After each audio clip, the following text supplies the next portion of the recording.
Hello, hello, my magical friends. This is Annika with Witchful Ways, and you are listening to another podcast episode. So, what are we going to talk about today? Today is Monday, November 2nd. So, we're going to talk about the Witch's New Year.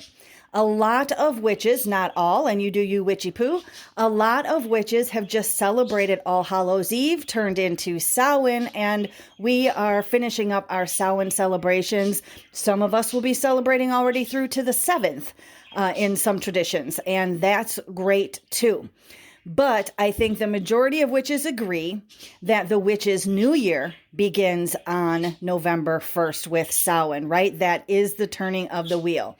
Now, we also tend to stay with the calendar New Year as well, right? I mean, January 1st is a new year for us, but our magical new year, our seasonal new year, or our witch's new year started on November 1st. We're going into the time, this time I invite you during this time and at the end of this Samhain season to put your things in line, get your things in order, declutter mind, body, and spirit, right? Your physical space being cluttered and chaotic is directly tied to your energetic body being chaotic and unfocused. So just even some organization. If you've got so much stuff in so little space, just get some organization because that allows your energetic body to just go, whew, okay, we've got some space to breathe here. We know there's stuff, but we also know that it's in its place. And that allows it then to focus on everything else that you need to be focused on, like your connection to one source, God, love, all, whatever you call it, right?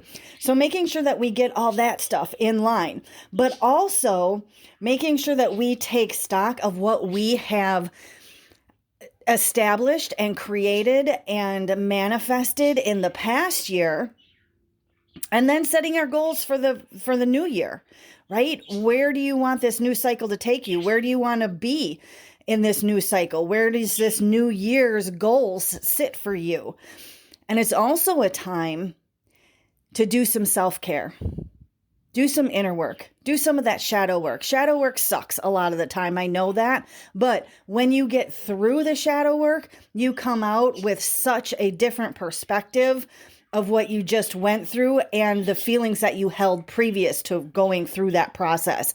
It's very freeing. So I invite you to do shadow work. For those of you that are unfamiliar, shadow work is simply dealing with the darker aspects of oneself. Some harboring feelings or thoughts or emotions that you may be holding on to from certain situations or people, or perspectives that you may be imposing upon yourself regarding a certain person or situation or aspect of your life. Okay, so that's kind of like internal therapy work, if you will. So I invite everyone to do that. Get a good cup of whatever you drink, from coffee to wine, whatever it is, and sit down over this next week and really take stock of where you want to be at and where you want to be going. This year, I invite you to take charge of your magical self, to take charge and be the absolute powerful witch that you know that you have tucked up inside of you, right?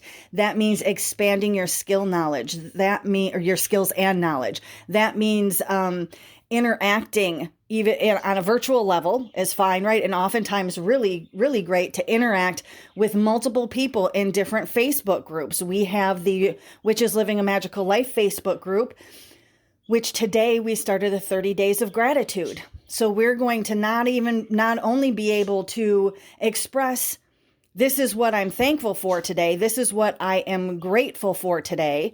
And today's was, what smell are you grateful for? So this isn't that hard stuff, right? This is stuff that just is easy enough to go, what smell do I love? What smell am I so happy exists because it elicits such joy for me?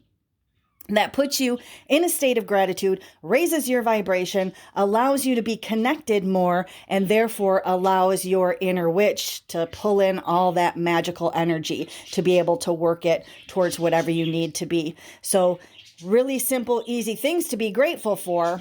And that's why if we set ourselves up in a habit of going, okay, what's something really little that I'm grateful for today? What can I be grateful for? We can find things to be thankful and grateful about every single day, no matter how dark the day appears to be overall to us.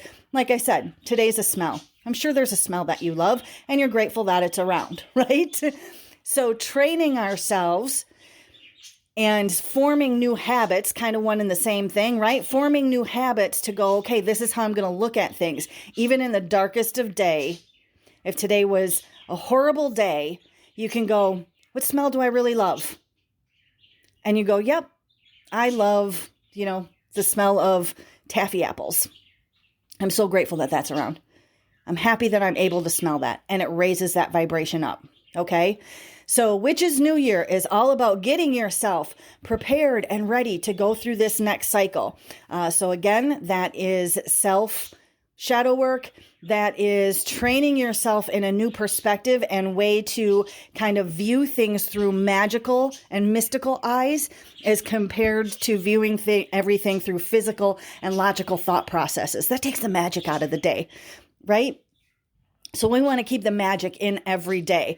So not only by training yourself to be thankful every day will you see a profound difference in your life, but by learning to tie your magical energies in with your mundane tasks. And I've talked about this before. And again, a simple example of that would be stirring intention into your coffee in the morning or whatever drink you have. Or if you drink black coffee, just the aspect of stirring, right? The action of stirring your intention, even if you're not stirring anything into it, cream or sugar, things like that.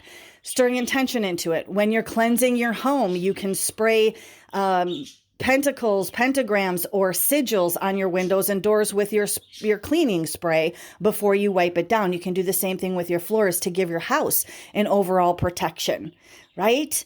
Those kind of simple things. When you're taking a shower in the morning, make that a cleansing routine, not only for your physical body, but for your energetic, your aura as well. You can visualize that. These are tying all those things together. Doing those little things, shifting the perspective, taking some time to go, okay, what do I not want to deal with anymore? And I'm ready to leave this in the old year. And as I move forward into the Witch's New Year, I am going to step into that free-hearted, right? And with a lighter mind, because you learn to see the magic in everything. So that's what I wanted to talk about today, is the Witch's New Year. It is upon us. Again, we still celebrate the regular January 1st calendar year. I mean, you can't not go along with the calendar when you have appointments and things like that. But take this Witch's New Year as the restart, the reboot, the time to scrub your magical energy and mindsets and what didn't work for you. Maybe you last year set the intention for Witch's New Year that you were going to increase and improve on a certain divination skill, and you didn't have the time to do that. And it just seems like the year went by so fast and you didn't get that done. Right? So maybe you want to reset the intention, go back and look and say, okay, how did I get off track from what I thought I was going to manifest for myself to what has come about so far or what hasn't even started to come about? How do I need to change my perspectives, change my magical spell casts, whatever it is that you're doing to support your mundane tasks and bringing about manifesting the best possible life that you can be, because you absolutely have the power to do that.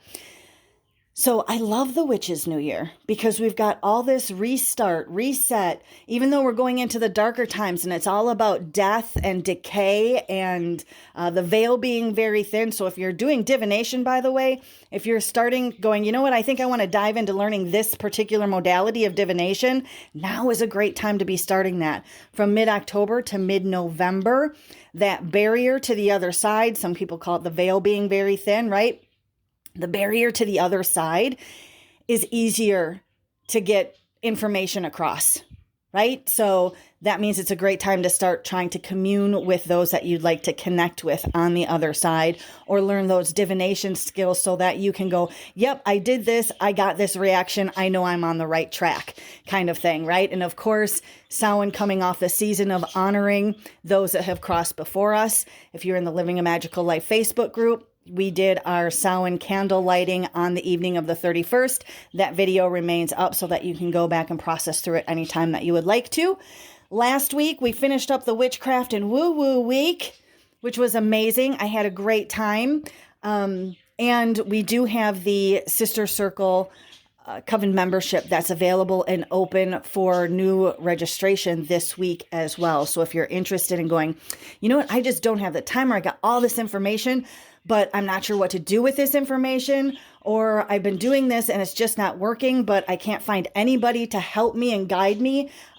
Or you know what, I just want to know that I have a supportive group to be able to share my experiences with, to gain knowledge from, and to sit down and do the fun crafts that we do, right? You're going to make your witchcraft your absolute own personal path. That's what it's all about. That's where the magic lies. Okay. So thanks for joining me for another podcast episode. And I hope that you have a wonderfully magical rest of your day, and that today is November 2nd in the States, so that you get out and vote tomorrow if you're voting. Until next time.